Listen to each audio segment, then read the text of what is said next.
GST registration को लेके आपका जितना भी क्वेरीज रहता है वो सारे क्वेरीज मैं सॉल्व करूंगी और जीएसटी रजिस्ट्रेशन मैं आपको करके दिखाऊंगी स्टेप बाय स्टेप, और ये भी बताऊंगी कि आप जीएसटी रजिस्ट्रेशन खुद से घर बैठे कैसे करेंगे और अपने घर के एड्रेस पे आप जीएसटी रजिस्ट्रेशन कैसे करेंगे। तो चलिए आगे बढ़ते हैं और डिटेल में जानते हैं इसके बारे में।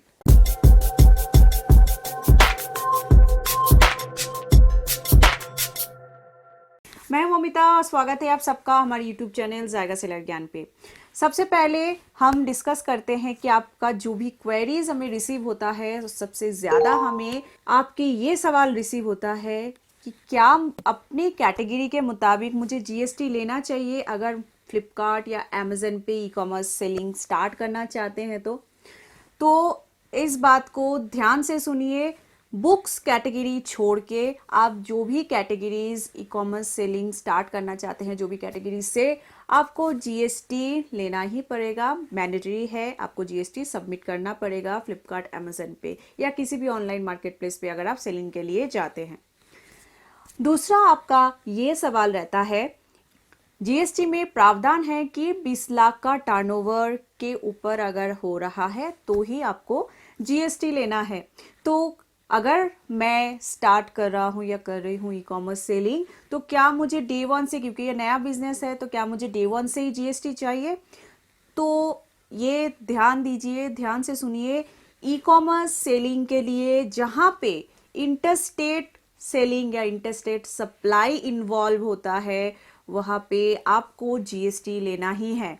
चाहे आप online market place Flipkart Amazon पे सेल करते हो या फिर अपना वेबसाइट बना के, वेब स्टोर बना के इंटरस्टेट आप सेल करते हो, अपनी प्रोडक्ट्स को बाहर स्टेट में भेजते हो, तो आपको जीएसटी लेना ही है। टर्नओवर का जो प्रावधान है वो यहाँ पे काम नहीं करता है। डे वन से आपका बिजनेस चाहे आप स्टार्ट कर रहे हो तो आपको जीएसटी से ही e commerce selling, e commerce business start करना है जहाँ पे इंटरस्टेट सेलिंग इन्वॉल्व है। तीसरा आपका सवाल ये रहता है कि घर बैठे अपने घर से मैं अपना बिजनेस स्टार्ट करना चाहता हूं या चाहती हूं, तो फिर मुझे क्या जीएसटी लेना चाहिए और कैसे करेंगे, क्या जीएसटी अप्रूव होगा?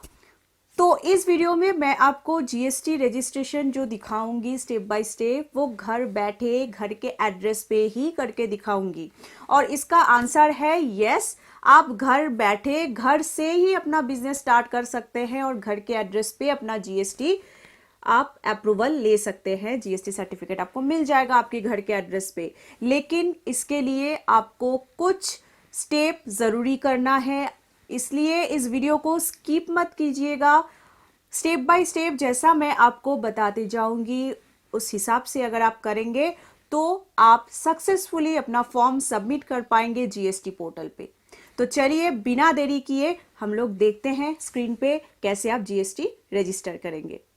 जीएसटी आपको रजिस्टर करना है जीएसटी पोर्टल से, यानी कि जीएसटी के गवर्नमेंट वेबसाइट से, और इस वेबसाइट का लिंक आपको इस वीडियो के डिस्क्रिप्शन में मिल जाएगा। सेकंड ऑप्शन है आप सबके पास गूगल में जाना है और गूगल पे जाके आपको टाइप करना है जीएसटी रजिस्ट्रेशन और आपको सर्च रिजल्ट में वेबसाइट की लिंक मिल जाएगा। तो क्विकली यहाँ पे ओपन कर लेंगे जीएसटी का पोर्टल जो है gst.gov.in। आप ब्राउजर पे देख सकते हैं, यही है वेबसाइट गवर्नमेंट की जहाँ से आपको जीएसटी रजिस्टर करना है, gst.gov.in। और यहाँ पे आपको सर्विसेज में क्लिक करना है और नेक्स्ट आपको क्लिक करना है रजिस्ट्रेशन पे, और रजिस्ट्रेशन पे जाके आपको क्लिक करना है न्यू रजिस्ट्रेशन पे जीएसटी रजिस्टर करने के लिए। तो अभी ये जो लिंक आप देख पा रहे हैं reg.gst.gov.in, ये डायरेक्ट लिंक है और ये लिंक भी मैं इस वीडियो के डिस्क्रिप्शन में दे दूंगी, जिसे ओपन करके आप डायरेक्टली रजिस्ट्रेशन पेज पे आ सकते हैं। यहाँ पे आप देख पा रहे हैं दो ऑप्शन है, एक न्यू रजिस्ट्रेशन और सेकंड है टेम्पररी रेफरेंस नंबर। और टेम्पररी रेफरेंस नंबर यानी कि टीआरएन क्या होता है, नाम से ही पता चल रहा है ये टेम्पररी है, यानी कि जब आप अपना डिटेल्स यहाँ पे फिलअप करेंगे तो आपको एक रेफरेंस नंबर दिया जाएगा जो कि टेम्पररी होगा और फॉर्म सबमिट होने तक ही इसका यूज होगा। जीएसटी रजिस्ट्रेशन करने के लिए आपको 15 दिन का टाइम दिया जाता है, जो आप आगे वीडियो में देखेंगे। उस 15 दिन के अंदर आपको फॉर्म सबमिट करना होता है और इसके लिए आपको जीएसटी पोर्टल पे बार बार लॉग इन करने के लिए इसी टेम्पररी रेफरेंस नंबर का यूज होता है। एक बार जब आप सक्सेसफुली फॉर्म सबमिट कर देते हैं जीएसटी पोर्टल पे, इस टेम्पररी रेफरेंस नंबर फिर ये वैलिड नहीं रहता है। तो चलिए आगे बढ़ते हैं। तो आपको यहाँ पे न्यू रजिस्ट्रेशन सिलेक्ट करना है। यहाँ पे फर्स्ट ऑप्शन है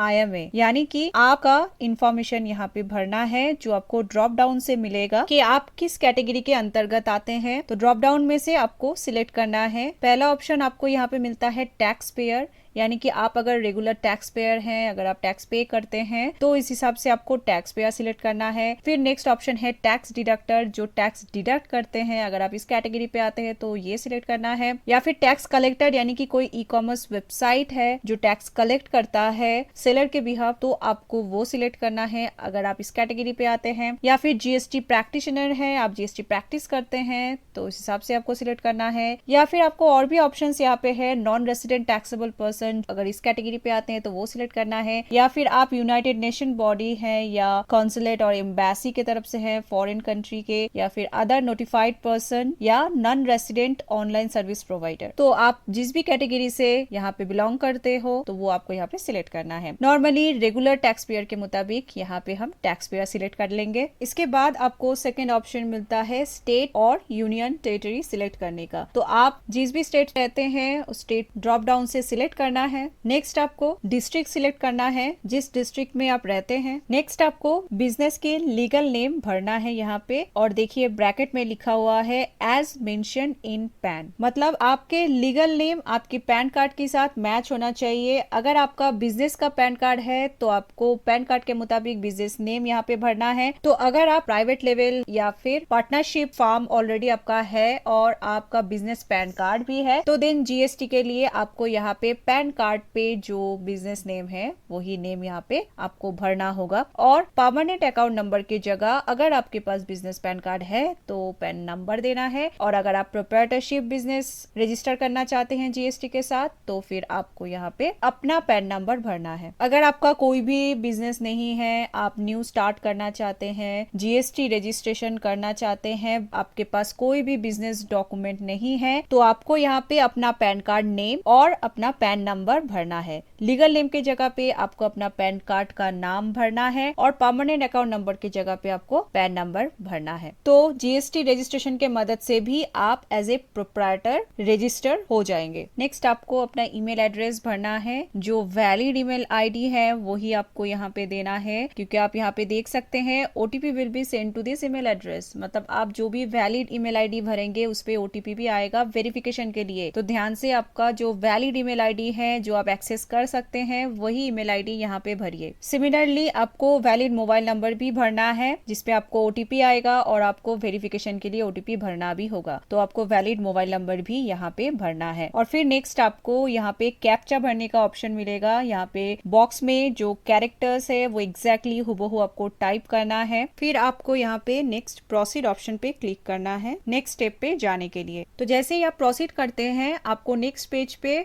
ओटीपी भरना होता है वेरिफिकेशन के लिए। तो मोबाइल ओटीपी और ईमेल ओटीपी दोनों ही भरना है आपको। यहाँ पे मोबाइल पे सेपरेट ओटीपी आएगा, ईमेल पे भी सेपरेट ओटीपी आएगा। तो मोबाइल पे आपको चेक करना है और ईमेल पे जाके आपको चेक करना है। मोबाइल पे जो ओटीपी आएगा वो आपको मोबाइल ओटीपी की जगह भरना है, और ईमेल पे जो ओटीपी आएगा वो आपको ईमेल ओटीपी की जगह पे भरना है। और ओटीपी भरने के बाद आपको सिंपली प्रोसीड बटन पे क्लिक करना है नेक्स्ट स्टेप पे जाने के लिए। इनकेस आपको ओटीपी नहीं आ रहा है तो भी यहाँ पे आपको एक ऑप्शन मिलता है need OTP to be resent, तो आप रिसेंट भी करा सकते हैं। कभी कभी हो सकता है कि ईमेल पे आपका मेल फेल हो जाए या फिर मोबाइल पे ओटीपी लेट करके आए तो वो वैलिड नहीं होता है। तो इन दैट केस आप यहाँ पे लिंक से क्लिक करके फिर से मोबाइल ओटीपी और ईमेल ओटीपी मंगवा सकते हैं, फिर से ये रिसेंट आप करा सकते हैं यहाँ से। तो अब आपको ओटीपी वेरिफिकेशन होने के बाद यहाँ पे कुछ इस तरीके से मैसेज आ जाएगा कि you have successfully submitted part A of the registration process. तो ये रजिस्ट्रेशन प्रोसेस की सिर्फ पार्ट ए सक्सेसफुली सबमिट हुआ है और आपको यहाँ पे टेम्पररी रेफरेंस नंबर यानी कि टीआरएन जनरेट होके यहाँ पे दिखाएगा। तो यही टीआरएन है टेम्पररी नंबर जो आपको इस्तेमाल करना है आगे जाके। और ये टीआरएन आपको अपने मेल आईडी पे भी चेक करना है, वहां पर भी आपको आ जाएगा। मैं आपको क्विकली दिखा देती हूँ आपको ईमेल कैसा आएगा और आप कहाँ से टीआरएन आप देख सकते हैं। और यहाँ पे नोट करने वाली बात है, using this TRN you can access the application from my saved application. और इस टीआरएन नंबर से आप अपना एप्लीकेशन एक्सेस कर सकते हैं, जो मैं आपको दिखाऊंगी।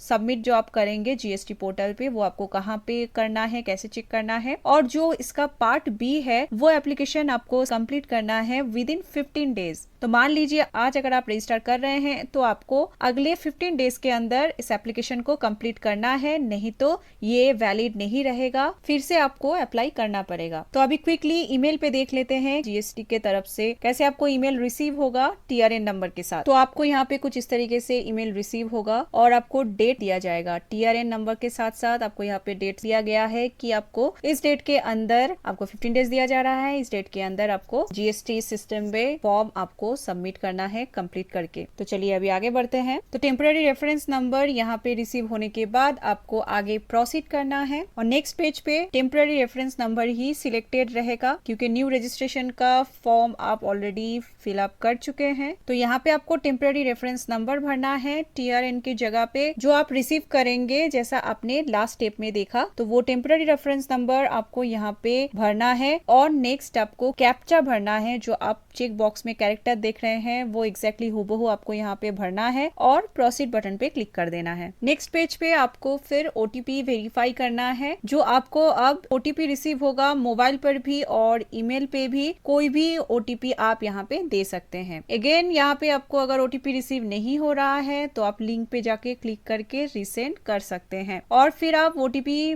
यहाँ पे भर के आपको प्रोसीड बटन पे क्लिक करना है आगे स्टेप पे जाने के लिए। तो जैसे ही आप प्रोसीड करेंगे आगे तो आपको अपना एप्लीकेशन का डिटेल्स यहाँ पे दिखाएगा। क्रिएशन डेट दिखाएगा, जिस डेट पे आप क्रिएट कर रहे हैं। मान लीजिए आज आप क्रिएट कर रहे हैं तो आज का डेट यहाँ पे शो होगा क्रिएशन डेट के हिसाब से। फिर आपको यहाँ पे एक्सपायरी डेट भी देखने को मिलेगा कि किस डेट पे ये फॉर्म जो है जो आपने सबमिट करा है वो एक्सपायर होगा, क्योंकि अभी आपने सिर्फ जीएसटी का पार्ट ए ही कंप्लीट किए हैं। इसके बाद आपको पार्ट बी कंप्लीट करना है, जो मेन डिटेल्स आपको भरना है। और यहाँ पे स्टेटस आप देख सकते हैं ड्राफ्ट है, यानी कि आपने अभी तक एप्लीकेशन नहीं भरा है। ये ड्राफ्ट पे आपका सेव्ड एप्लीकेशन के तौर पे दिखा रहा है। और नेक्स्ट आप राइट हैंड साइड पे एक्शन देख सकते हैं, जहाँ पे आपको क्लिक करके इस एप्लीकेशन को फिर आगे कंप्लीट करना है। नेक्स्ट स्टेप पे जीएसटी डैशबोर्ड ओपन होगा, जिसमें आपको अपना सेव्ड एप्लीकेशन कंप्लीट करके सबमिट करना होगा। यहाँ पे आप देख लीजिए एप्लीकेशन टाइप लिखा रहा है new registration, due date to complete भी आ रहा है। यहाँ पे लास्ट मॉडिफाइड दिखा रहा है, जिस डेट पे आप मॉडिफाई करेंगे वो डेट यहाँ पे शो करेगा। और प्रोफाइल में दिखा रहा है 0%, यानी कि आपका अभी कोई भी इंफॉर्मेशन कंप्लीट नहीं हुआ है। तो ये सारे डिटेल्स जो है हमें फिलअप करना है 1 by 1 और फिर उसके बाद वेरीफाई करने के बाद ही फिर आपका प्रोफाइल कंप्लीट होगा एंड उसके बाद आप अपना एप्लीकेशन सबमिट कर पाएंगे सक्सेसफुली। तो जैसे जैसे आप 1 by 1 इंफॉर्मेशन कंप्लीट करते जाएंगे वैसे वैसे आपका प्रोफाइल में अभी जो 0% दिखा रहा है वो फिर आगे बढ़ता जाएगा। तो सबसे पहले हमें भरना होगा बिजनेस डिटेल्स, उसके बाद आएगा प्रोमोटर और पार्टनर डिटेल्स। मतलब आपकी अगर पार्टनरशिप बिजनेस है या फिर आप प्रोमोटर है तो उस डिटेल्स को आपको यहाँ पे भरना है। नेक्स्ट ऑथोराइज सिग्नेटरी होगा, जो आप अगर किसी को ऑथोराइज कर रहे हैं सिग्नेचर के लिए तो वहां पे आपको डिटेल्स भरना है। नेक्स्ट आएगा ऑथोराइज रिप्रेजेंटेटिव, अगर आप किसी को रिप्रेजेंटेटिव कर रहे हैं आपके बिजनेस के तरफ से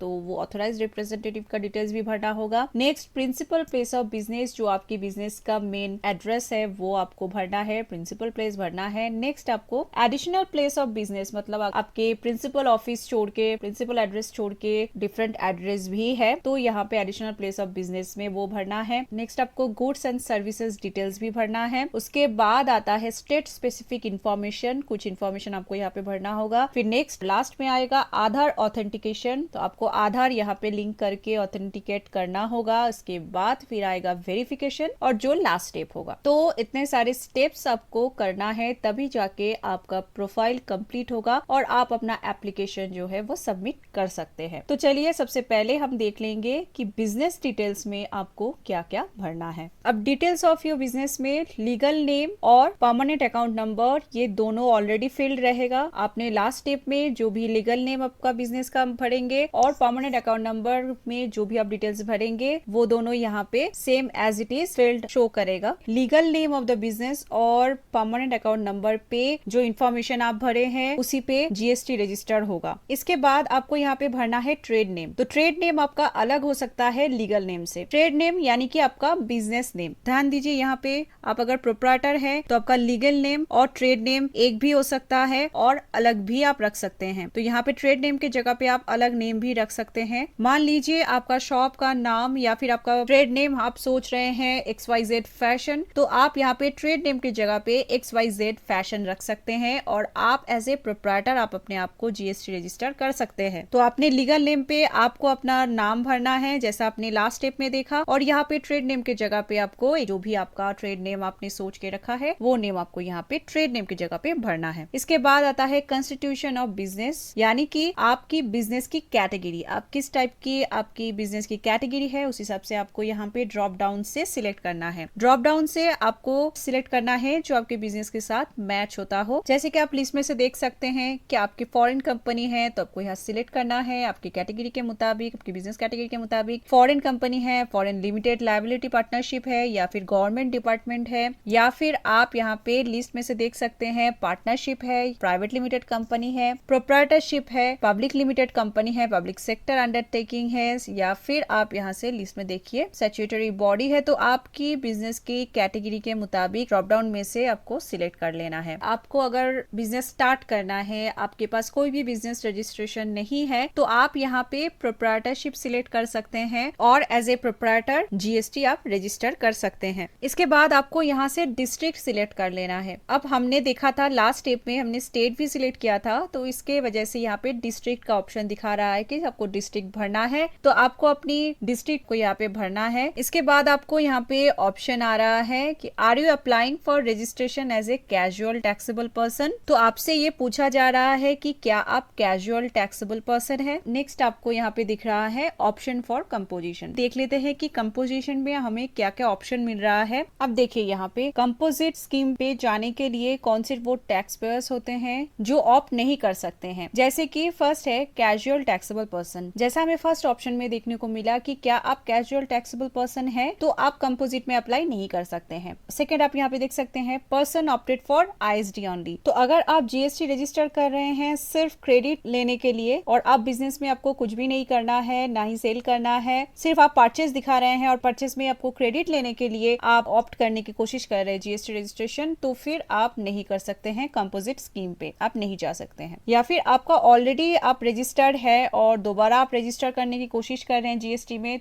तो आप नहीं कर सकते हैं कंपोजिट स्कीम में। या फिर आपका एप्लीकेशन ऑलरेडी हो गया है, रजिस्ट्रेशन का एग्जिस्ट कर रहा है, फिर भी आप करने की कोशिश करेंगे तो आप नहीं कर सकते हैं। तो अगर आप कंपोजिट स्कीम में ऑलरेडी सेम पैन से जीएसटी आपने रजिस्टर करके रखे हैं तो आप फिर अप्लाई नहीं कर सकते हैं कंपोजिट स्कीम पे। इसके बाद है reason for registration is interstate supply, यानी कि अगर आप इंटरस्टेट सप्लाई कर रहे हैं, मान लीजिए कि आप एक स्टेट से आप दूसरे स्टेट पे अपना गुड्स भेज रहे हैं, यानी कि आप कोई भी ई कॉमर्स प्लेटफॉर्म के जरिए सेल करते हैं तो भी इंटरस्टेट सेल हो गया, या फिर आप अपनी शॉप के जरिए आप बाहर भी अपने स्टेट के बाहर आप गुड्स डिलीवर कर रहे हैं, सप्लाई कर रहे हैं, तो भी आप कंपोजिट स्कीम में नहीं जा सकते। नेक्स्ट है reason for registration is supplying goods through e commerce operator. जैसा कि मैंने कहा कि आप ई कॉमर्स प्लेटफॉर्म के थ्रू अगर अपना गुड्स सप्लाई करना चाहते हैं, आप प्रोडक्ट सेलिंग स्टार्ट कर रहे हैं, तो फिर आप कंपोजिट स्कीम में नहीं जा सकते हैं। अगर आप स्मॉल स्केल पे बिजनेस करना चाहते हैं, अपनी स्टेट पे अपने बिजनेस करना चाहते हैं, आपका छोटा शॉप है और उसके लिए आप जीएसटी लेना चाहते हैं, तो आप कंपोजिट में आप जा सकते हैं इन केस अगर आप अपना सप्लाई जो है आप अपने स्टेट के अंदर ही कर रहे हैं, इंटरस्टेट आप नहीं कर रहे हैं, बाहर स्टेट में आप नहीं भेज रहे हैं। इन केस अगर आप बाहर स्टेट में भी आप अपना सप्लाई कर रहे हैं, अपना प्रोडक्ट को भेज रहे हैं, या तो फिर आप ई कॉमर्स में यानी कि फ्लिपकार्ट अमेजन पे अपना प्रोडक्ट सेलिंग स्टार्ट करना चाहते हैं, तो आपको यहाँ पे आपको ऑप्शन दिख रहा है रीजन टू ऑब्टेन रजिस्ट्रेशन, जिसमें आपको भरना है कि आप रजिस्ट्रेशन क्यों कर रहे हैं, रीजन क्या है, क्या आप खुद अपनी मर्जी से कर रहे हैं या फिर आपकी कोई और रीजन है। यहाँ पे ड्रॉप डाउन में आपको बहुत सारे ऑप्शंस मिल जाएगा, यहाँ से सिलेक्ट कर सकते हैं। नेक्स्ट आपको date of commencement of business में डेट भरना है, जिस डेट में आपका बिजनेस स्टार्ट स्टार्ट हुआ था। आप जिस डेट में जीएसटी रजिस्ट्रेशन कर रहे हैं वो डेट भी दे सकते हैं। फिर नेक्स्ट ऑप्शन है date on which liability to register arises, मतलब आपका लायबिलिटी कब से बनता है। तो आप जिस डेट में रजिस्ट्रेशन कर रहे हैं उसी डेट पे आपका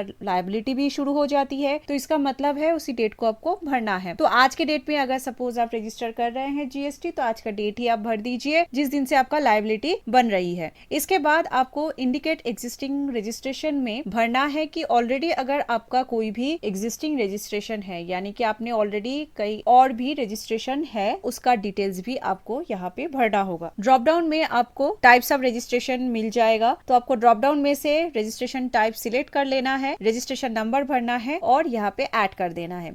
इन केस अगर आपका कोई भी ऑलरेडी एग्जिस्टिंग रजिस्ट्रेशन नहीं है तो यहाँ पे आप एज इट इज रख दीजिए। तो यहाँ पे आपको दिखेगा प्रोफाइल 11% कंप्लीट हो गया है और बिजनेस डिटेल्स में जो फर्स्ट ऑप्शन था यहाँ पे टिक मार्क आ गया है, यानी कि बिजनेस डिटेल्स हमने कंप्लीट कर दिया। इसके बाद हमें अभी भरना है प्रोमोटर या पार्टनर डिटेल्स। नेक्स्ट आपको पर्सनल इन्फॉर्मेशन में नेम ऑफ द पर्सन में first name last name auto fill होके आएगा, जो आप ऑलरेडी फिल किए हो वही यहाँ पे आ जाएगा। उसके बाद है नेम ऑफ फादर, फादर का नाम डालना है यहाँ पे। इसके बाद डेट ऑफ बर्थ डालना है, मोबाइल नंबर, ईमेल एड्रेस। इसके बाद जेंडर सिलेक्ट करना है और नेक्स्ट है टेलीफोन नंबर, जो मैंडेटरी नहीं है, आपके पास है तो आप भर सकते हैं, नहीं तो यहाँ पे ब्लैंक रखिए। ये सारे डिटेल्स फिल करने के बाद फिर आपको भरना है आइडेंटिटी इन्फॉर्मेशन। यहाँ पे आपको फर्स्ट भरना है डेजिग्नेशन या स्टेटस, यानी कि आपकी डेजिग्नेशन क्या है। अगर आप प्रोप्राइटर है तो आपको प्रोप्राइटर भरना है, और अगर आप पार्टनरशिप में है या फिर प्राइवेट लिमिटेड कंपनी है, एक से ज्यादा पार्टनर है आपका, तो फिर यहाँ पे आपको पार्टनर्स मेंशन करना है। इसके बाद है DIN यानी कि डायरेक्टर आइडेंटिफिकेशन नंबर, अगर आपके पास है तो आप यहाँ पे दे सकते हैं, नहीं है तो आप यहाँ पे ब्लैंक रखिए। और इसके बाद कोई भी और डिटेल्स नहीं भरने की जरूरत है आइडेंटिटी इन्फॉर्मेशन में। नेक्स्ट है रेसिडेंशियल एड्रेस, जिसमें आपको बिल्डिंग का नंबर या फ्लैट नंबर, फिर फ्लोर नंबर भरना है। नेम ऑफ द प्रेमिसेस, यानी कि आप जिस बिल्डिंग में रहते हैं उस बिल्डिंग का नाम यहाँ पे भरना है। रोड या स्ट्रीट, फिर सिटी, टाउन, लोकेलिटी या विलेज का नाम यहाँ पे देना है आपको। कंट्री भरना है, फिर स्टेट, डिस्ट्रिक्ट और जिप कोड भरना है। फिर आपको नेक्स्ट फोटोग्राफ अपलोड करना है, जिसके भी नाम से आप रजिस्ट्रेशन ले रहे हैं उनका फोटोग्राफ यहाँ पे अपलोड करना है। और यहाँ पे ध्यान देना है सिर्फ JPG फाइल फॉर्मेट अलाउड है और मैक्सिमम फाइल साइज 100 KB है, उसके अंदर आपको फोटो यहाँ पे अपलोड करना है। फाइल चूज करके यहाँ पे अपलोड करना है। नेक्स्ट अदर इन्फॉर्मेशन है, ऑल्सो ऑथोराइज सिग्नेटरी। तो ये काफी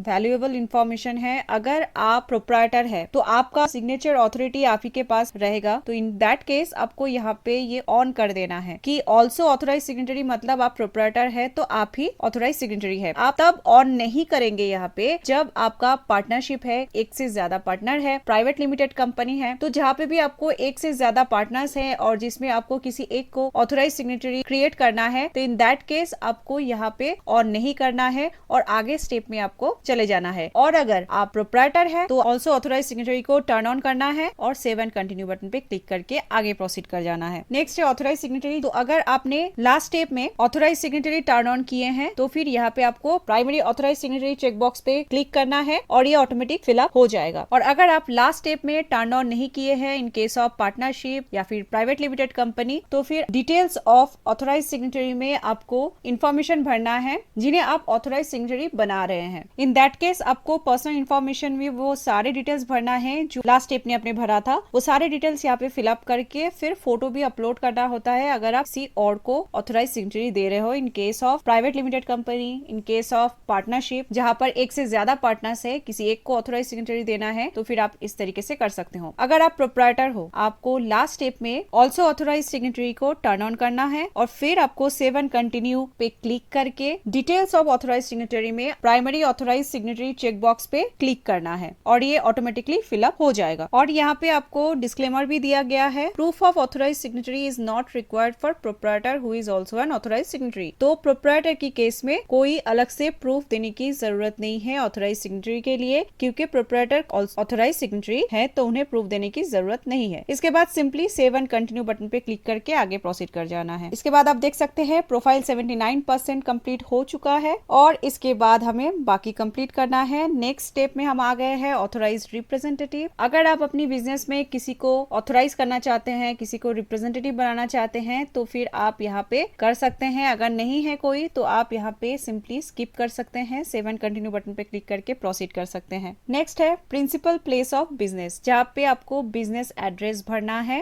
यहाँ पे कोई building number, floor number, name name of the premises मतलब बिल्डिंग का नेम आपको यहाँ पे भरना है, रोड एंड स्ट्रीट भरना है, सिटी, लोकेलिटी, विलेज जहाँ पर भी आपका ऑफिस है वो एड्रेस आपको यहाँ पे भरना है। इसके बाद डिस्ट्रिक्ट पिन कोड भरना है। लैटिट्यूड लॉन्गिट्यूड आपके पास अगर है अवेलेबल तो आप भर सकते हैं, नहीं भरेंगे तो भी चलेगा। इसके बाद है स्टेट जुरिस्डिक्शन जिसमें आपको सेक्टर, सर्कल, वार्ड आप जहाँ पे रहते हैं, आपकी जहाँ पे ऑफिस है, नंबर आपको यहाँ पे देना है, उस हिसाब से आपको सिलेक्ट करना है। आप स्टेट भरेंगे, अपनी डिस्ट्रिक्ट भरेंगे, पिन कोड भरेंगे। जुरिस्डिक्शन सिलेक्ट करने के लिए भी लिंक मिल जाएगा, लिंक पे जाके आप चेक कर सकते हैं आपकी स्टेट वाइज, आपकी district wise, pin code wise कौन सा सही रहेगा, उस हिसाब से आपको यहाँ पे चेक करना है और सिलेक्ट करके भर देना है। नेक्स्ट है कॉन्टेक्ट इन्फॉर्मेशन। नेक्स्ट है nature of position of premises. तो यहाँ पे आपको गौर करना है, यहाँ से आपको सिलेक्ट करना है आप जिस एड्रेस से अपना बिजनेस रजिस्टर करना चाहते हैं जीएसटी में, क्या वो रेंटेड है, क्या आपकी ओन प्रॉपर्टी है, क्या वो लीज पे दिया गया है या वो शेयर्ड एड्रेस है। तो आपको यहाँ से लिस्ट में से वो सिलेक्ट करना है और फिर आपको प्रिंसिपल प्लेस ऑफ बिजनेस की प्रूफ भी आप ड्रॉप डाउन में से सिलेक्ट करके अपलोड करना है। तो इन केस आप अगर घर से जीएसटी रजिस्टर करना चाहते हैं, अगर आपको ई कॉमर्स बिजनेस अपने घर से स्टार्ट करना है और अगर आपका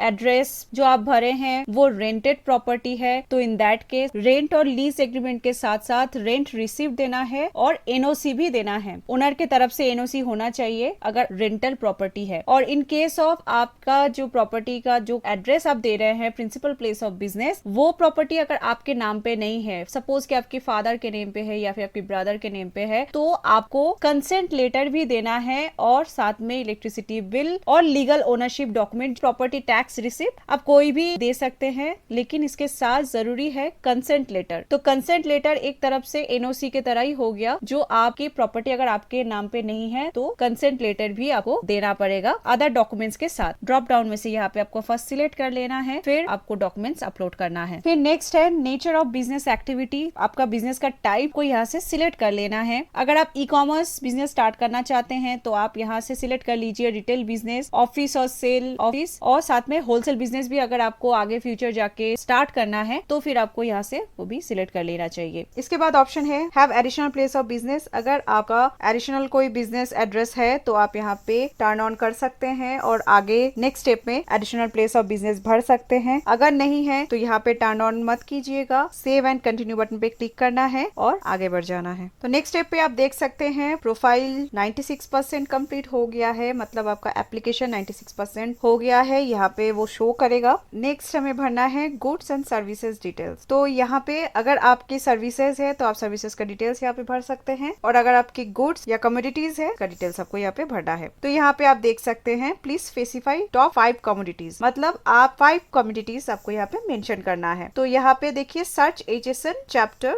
बाय नेम और कोड, जो भी आप कैटेगरी से अपना बिजनेस करते हैं उस प्रोडक्ट या कैटेगरी के मुताबिक आपको एक यहाँ पे HSN सर्च करके ऐड करना है। तो मान लीजिए अगर क्लोथिंग या अपैरल कैटेगरी है तो आपको यहाँ पे सिंपली टाइप करना है, तो उस हिसाब से HSN कोड आ जाएगा और आपको सिंपली ऐड कर देना है। उसी प्रकार से आपको 5 कमोडिटीज ऐड करना है और फिर नेक्स्ट को सेव एंड कंटिन्यू बटन पे क्लिक करके आगे प्रोसीड करना है। इसके बाद आप देख सकते हैं प्रोफाइल 98% कंप्लीट हो चुका है और यहाँ पे आपको स्टेट स्पेसिफिक कुछ इन्फॉर्मेशन भरना है। अगर आपका कोई एम्प्लॉय है और जिसके लिए आप प्रोफेशनल टैक्स भरते हो तो professional tax employ code number अगर आपके पास है तो आपको यहाँ पे भरना है। Professional tax registration certificate number आप यहाँ पे भर सकते हैं अगर आपके पास है, या फिर स्टेट एक्साइज लाइसेंस अगर आपने ले रखे हैं तो वो आपको यहाँ पे भरना है, और आपको लगे कि आपके पास है आपको स्पेसिफाई करना है तो आप यहाँ पे दे सकते। अगर नहीं है तो आप यहाँ पे स्किप करके सेव एंड कंटिन्यू बटन पे क्लिक करके आगे बढ़ जाइए। इसके बाद आपको यहाँ पे आधार ऑथेंटिकेशन का पेज आएगा, तो यहाँ पे आपको आधार ऑथेंटिकेशन में यस करना है, यहाँ पे टर्न ऑन करना है और फिर आपको OTP आएगा आपकी आधार रजिस्टर्ड मोबाइल नंबर पे, फिर आपको वो OTP यहाँ पे भरना है वेरिफिकेशन के लिए, फिर आपको यहाँ पे टिक आ जाएगा। इसके बाद आपके पास सिर्फ एक लास्ट स्टेप बचा है जो है वेरिफिकेशन। तो यहाँ पे सिंपली आपने जो भी डिटेल्स अभी तक भरे हैं वो सब करेक्ट है, प्रॉपर है और आप कंफर्म कर रहे हैं, तो यहाँ पे चेक बॉक्स पे आपको क्लिक करना है। उसके बाद आपको नेम ऑफ ऑथराइज सिग्नेटरी में ऑटोमेटिकली नाम आ जाएगा जो भी आपने भरे हैं, और इसके बाद प्लेस आपको यहाँ पे भर देना है। फिर आपको नीचे यहाँ पे आएगा सबमिट विद EVC, इस पे आपको क्लिक करना है। तो जैसे आप यहाँ पे क्लिक करेंगे आपको यहाँ पे OTP आएगा, ये OTP आपको ईमेल ID और मोबाइल नंबर पे आएगा। कोई भी एक OTP आप यहाँ पे देके वैलिडेट कर पाएंगे। तो यहाँ पे वैलिडेट होने के बाद ही आपको